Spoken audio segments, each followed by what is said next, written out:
presented by Videshi Lal entertainment.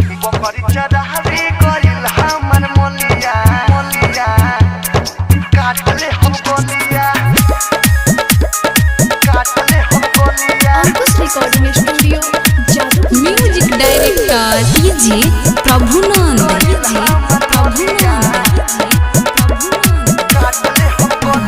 सुन रे यार एगो राजे के बतिया तोहरा से कहतानी हई संगतिया।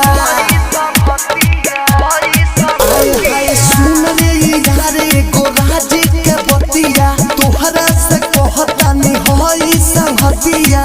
मिलला बिना हमर बिगड़ता हलिया। बकरी चढ़ावे गइल हमर मलिया। चल रे यार ओकर काटले हम गोलिया। बकरी चढ़ावे गइल हमर मलिया। लाला उठवा के तू सब उठल लिया।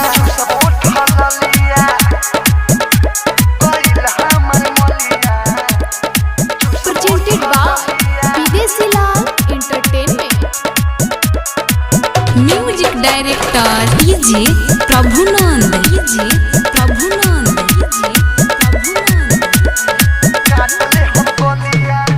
बड़ी रोबत रलसिया मिले ओइ बनु खलसिया। बड़ी रोबत रलसिया मिले ओइ बनु खलसिया। भाइयों को जाए न दिला ओकरा गोलिया। बकरी चढ़ावे गइल हमर मलिया। चल रे यार ओकर काटले हम गोलिया। बकरी चढ़ावे गइल हमर मलिया। लाला उठवा के तू सब उठल लिया।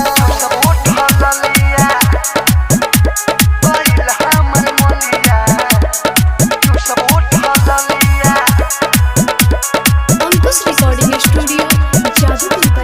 Music director DJ Prabhunand.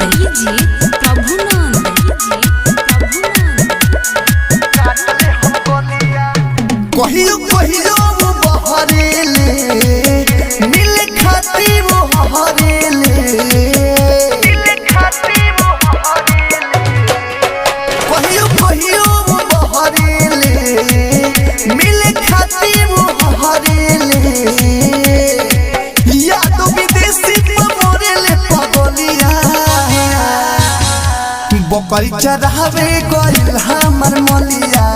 चल रे यार ओकर काटले हम गोलिया। बकरी चढ़ावे गइल हमर मलिया।